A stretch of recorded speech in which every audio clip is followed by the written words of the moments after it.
Alors si tu as cliqué sur cette vidéo, c'est que tu veux être streamer en 2021 ou que tu es déjà un petit streamer qui veut bien commencer, bien débuter, éviter tous les pièges ou avoir de bons conseils, enfin du moins les conseils que moi j'aurais aimé avoir. Et c'est d'ailleurs aussi une des questions qu'on me pose le plus souvent, c'est Yoshiz, est-ce que tu as des conseils à me donner? Quels sont le matos à acheter pour faire du stream? Dans cette vidéo, je vais essayer de traiter un maximum d'informations, je vais essayer de répondre à un maximum de questions aussi. Et avant de continuer, je t'invite vraiment à liker cette vidéo pour me soutenir, à t'abonner et à mettre la cloche si c'est pas déjà fait, et aussi à mettre un petit commentaire si tu as une quelconque question auxquelles je peux répondre. Allez, c'est parti pour la vidéo.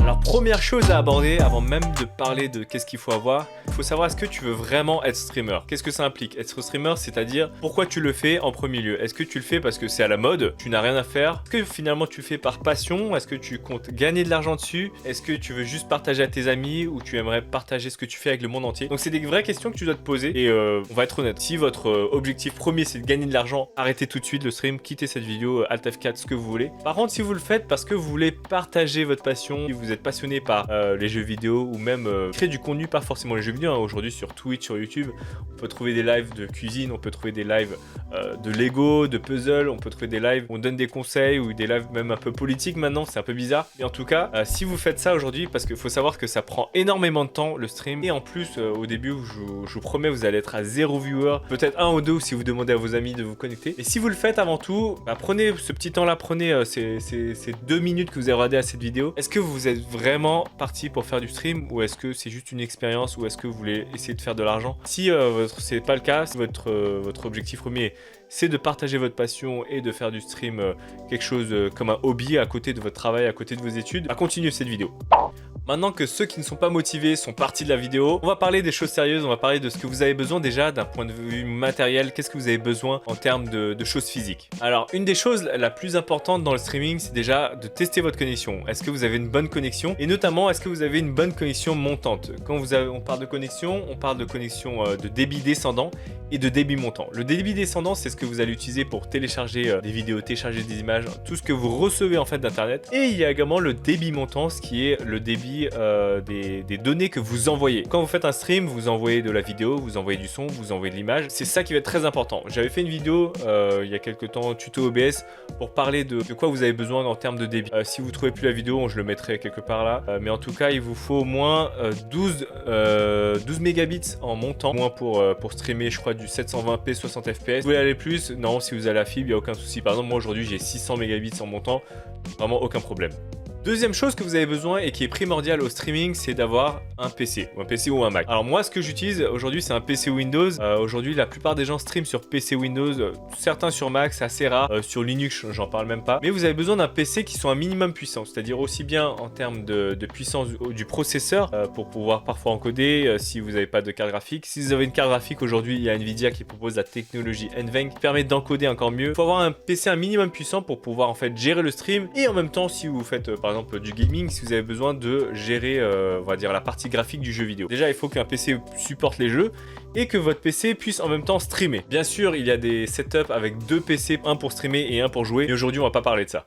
Donc quand vous avez la connexion et que vous avez le PC pour streamer, il va manquer maintenant les périphériques. Donc déjà, pour moi le plus important, le périphérique le plus important, c'est pas d'avoir une caméra de super bonne qualité comme celle-ci, ce n'est pas d'avoir un gameplay de malade ou quoi que ce soit, le plus important c'est le microphone. Pourquoi? Parce qu'aujourd'hui le microphone c'est la manière dont vous allez communiquer directement avec vos viewers. Plus vous avez un bon microphone, plus ça sera agréable pour un viewer d'aller sur un stream et de vous écouter, de répondre à vos questions, même si son image est un peu moins bien. Par exemple, si on devait choisir entre une webcam et un micro, d'un point de vue d'un viewer exercice sur un stream, vous allez être plus confortable à regarder un stream qui a un bon microphone avec une image un peu moins bonne qu'une image très très bonne mais un microphone qui est dégueulasse. Je ferai prochainement normalement une vidéo sur quels sont les bons microphones à avoir quand on débute le stream, donc n'hésitez pas à vous abonner pour pas rater cette vidéo, mais elle sortira dans quelques semaines ou quelques jours même. Et voilà, c'est tout ce dont vous avez besoin pour faire un stream. Connexion, un ordinateur et un microphone. Et je dis ça sans rigoler, c'est-à-dire qu'aujourd'hui si vous avez juste ces trois outils là, vous pouvez déjà commencer à streamer, à montrer ce que vous voulez, que ce soit des tutos sur internet,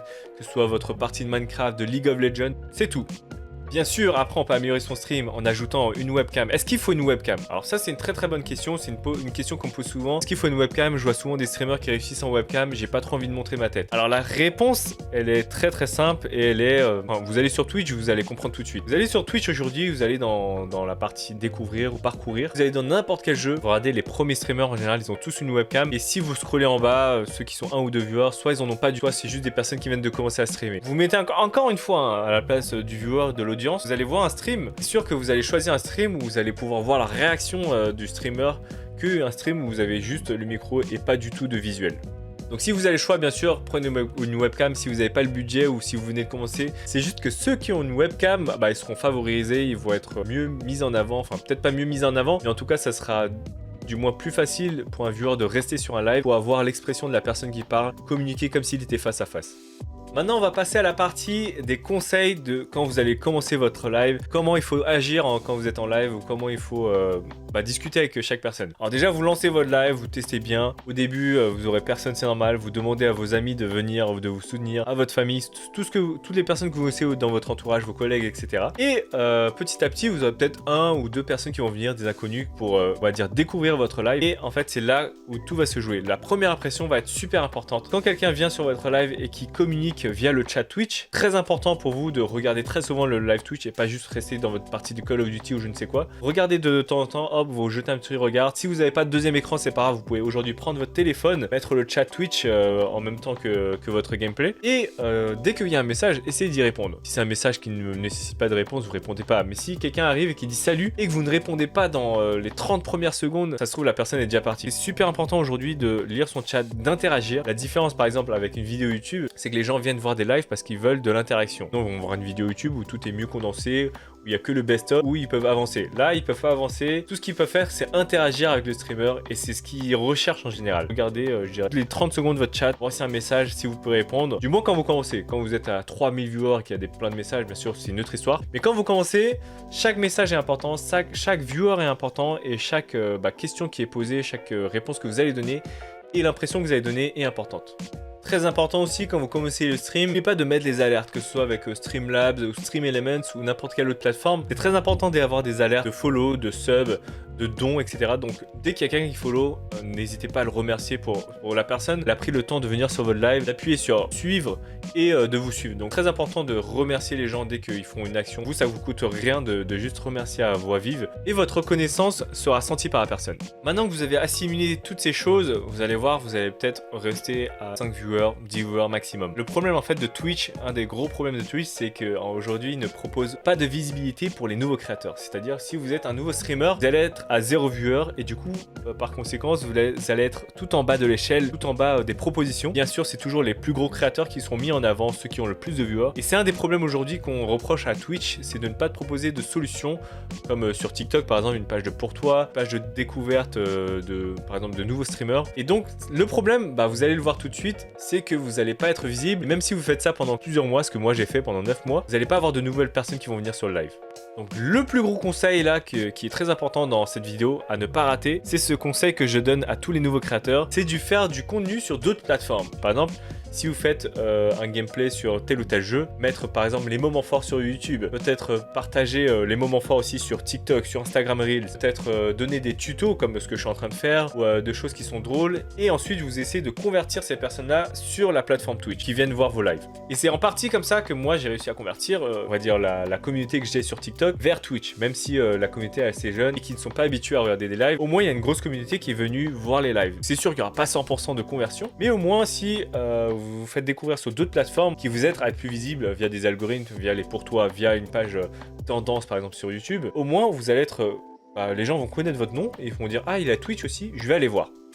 Et le dernier conseil que je peux donner de cette vidéo, si vous en voulez d'autres, j'en ferai peut-être une autre vidéo pour pas que cette vidéo fasse 30 minutes non plus. Donc dites-moi dans le commentaire si vous voulez une suite ou quelque chose comme ça. Mais le dernier conseil que je donne, qui est pour moi aussi tout aussi important, c'est d'être régulier dans ses streams. Par exemple, ne pas faire un stream par mois, 2 streams par mois. Essayez de faire des streams au moins chaque semaine et d'avoir un planning régulier. C'est-à-dire si vous faites un stream par exemple tous les vendredis soirs à 18h, maintenez ce stream tous les soirs à 18h ou peut-être 3 fois par semaine à 18h. C'est comme quand aujourd'hui vous avez un nouvel épisode d'une série qui sort, vous savez à quelle heure elle sort, vous êtes là au taquet. Quand il y a une émission à la télé, vous savez à quelle heure c'est. Donc c'est très important de donner des habitudes à vos viewers, de leur dire ok, j'ai l'habitude de live à cette heure-ci, à cette heure-là. Bien sûr, ça peut arriver, vous avez des exceptions, vous partez en vacances, vous n'êtes pas disponible. Mais en règle générale, essayez de toujours garder une régularité dans vos streams, tout aussi bien au niveau de l'horaire que du contenu. C'est-à-dire ne pas faire 1000 jeux sur un mois, mais essayez de garder par exemple une base de 2-3 jeux que vous allez faire souvent. Peut-être un jeu de temps en temps de manière exceptionnelle, que ce soit pour Noël, que ce soit pour des événements. Mais en général, essayez de garder plus ou moins les mêmes jeux, de garder la même audience, la même communauté et aussi le même créneau horaire.